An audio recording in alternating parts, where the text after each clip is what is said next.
तुलेल और बख्तूर में उम्र रसीदा अफराद को हलफनामा, एज सर्टिफिकेट और दूसरे दस्तावेजात बनाने में काफ़ी मुश्किलात का सामना करना पड़ रहा है।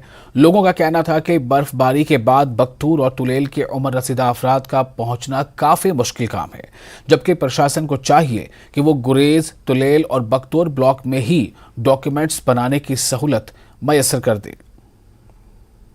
कोई गाड़ी यहाँ पर आती नहीं है। अगर किसी का एक्सीडेंट होकर मर भी जाएगा तो उसके लिए गाड़ी नहीं है। तो ये कहाँ से वो बूढ़े बुजुर्ग, गरीब लोग, वो ज़ईफ लोग यहाँ पहुँच जाएंगे।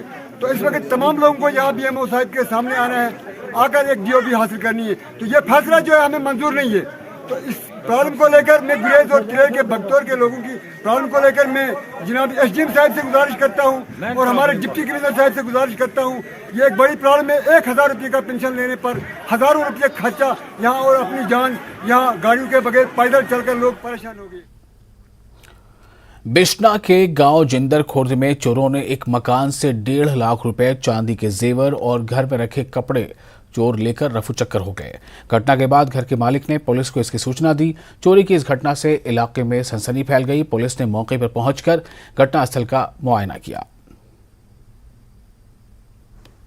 सर साढ़े घर पहला रुपया कैश ब्याह किए हैं तो 1.5 लाख कैश बची थी। बोला मैं ठहरी जमा करा के सर, तो 1.5 लाख कैश भी गई है। चांदी के गहने हैं हो गए, नवे सूट पे हैं, कुछ सीते, कुछ इ'यां कपड़े वाले हैं, पूरे खत्म करी। कापियां साड़ियां बैंक दियां वो भी बिल्कुल ली सर, छड्डिया नहीं कक्ख भी।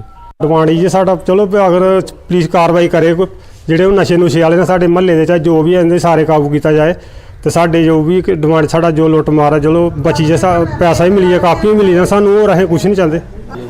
मैं सवेरे आंगनबाड़ी सेंटर जन्नी हूँ 10 बजे करा।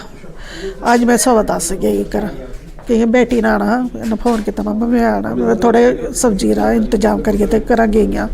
उस वेले तक सब कुछ ठीक है, अंदर कुछ नहीं आया। हूँ जिले आई मेरा आदमी गया, इन मिगी आंदा जाइए स्कूल आने बिचा बेकार एकड़ा कम ये रहा। ताले लाइए गेरियां में 2 अंदर, एक अंदर ही लाए रहा, एक में बारे ला भी लाए रहा, एक जरा ना पेटी वाला उसी ताला नहीं लाए रहा।